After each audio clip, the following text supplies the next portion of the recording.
stairs are open. You can use the front left stairs to go between decks, downstairs bathrooms, concession stand, indoor seating, and you're also welcome to step out onto the front deck. It's an excellent spot. Sandwiches, fruit, snacks, soda, water, tea, coffee, cookies on the lower deck, okay?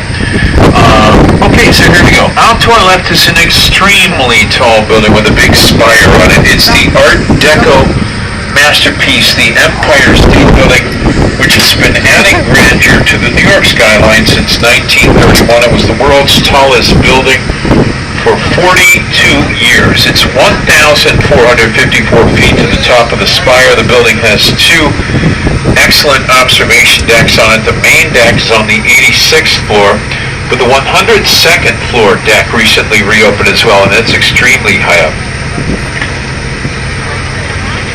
The Empire State Building was quite an amazing construction project. It was built from start to finish in only 14 months, but it was considered to be a failure for quite some time, as it opened up in 31 but didn't reach its full capacity until the late 1940s and was derisively called an empty state building. We know it now, of course, as one of the great skyscrapers of the world and a tremendous symbol of New York City in the heart of Manhattan at 34th Street and 5th Avenue.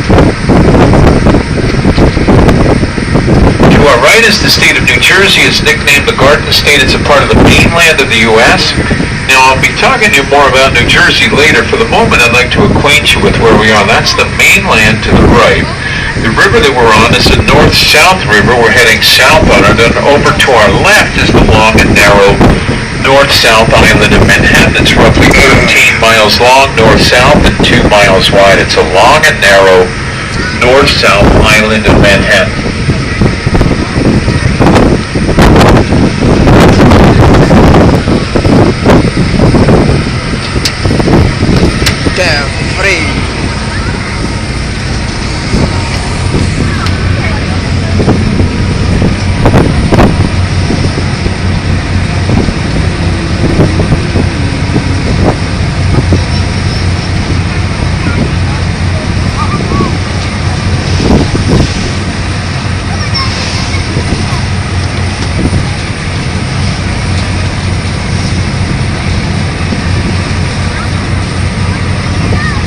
That's Chelsea Piers to the left. The Blue Piers was home to the White Star and Cunard lines. Many of the world's most storied ocean liners sailed from here. It was converted in the 1990s into a massive sports complex. You could go bowling, do gymnastics, climb a rock wall, rent a kayak, play in an ice hockey. You even work on your golf game where the netting is. At the back of it, 4 levels where people stand and hit golf balls. Directly left is a building that looks something like an iceberg.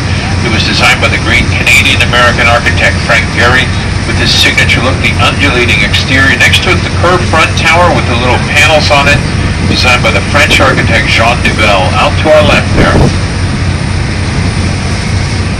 Two of the world's leading architects represented there, Nouvel and Gehry. Frank Gehry now has an important commission for a building at the New World Trade Center, and I'll talk to you about that a little bit later on.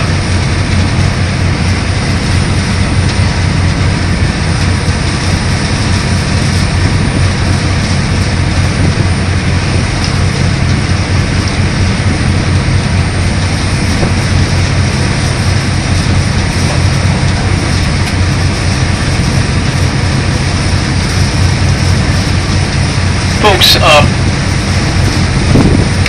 normally I would tell you at this point what we'll do on this trip, our exact route, but there's an event happening. The U.S. President Obama, is coming into the city, and so that may affect our route, because whenever any of the U.S. presidents comes to New York City, they fly them into a heliport down on the lower part of the East River, and they shut off the boat traffic for a stretch of time, both before and after the arrival of the president. So we're not quite, and of course they don't tell exactly what the itinerary is, so we're not quite sure. So we may have to vary our route a little bit, and I'll keep you posted.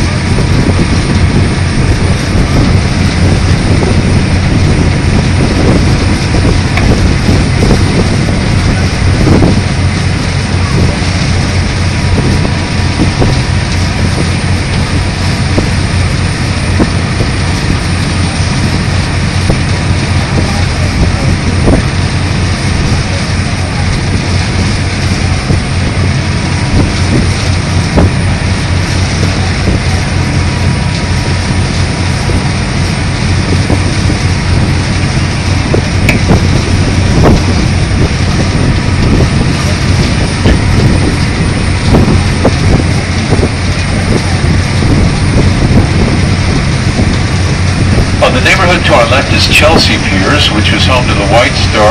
I'm sorry. What I meant to say, the neighborhood to our left is one of the most famous neighborhoods in the world.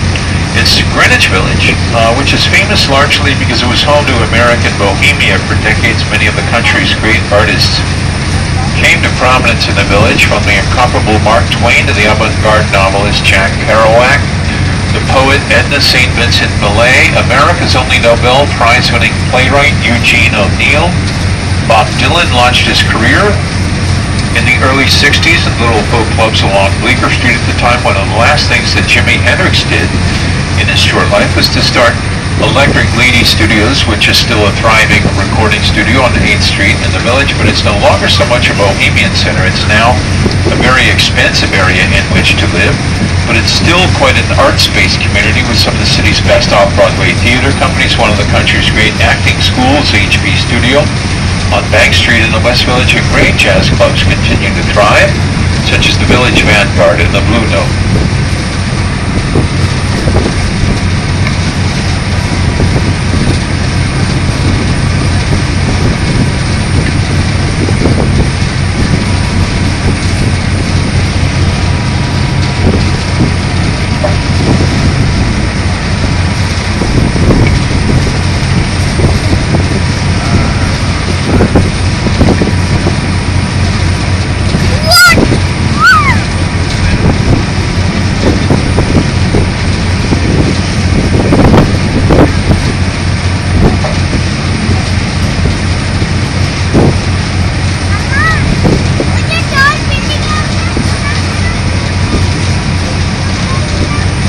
Over to your left now is the neighborhood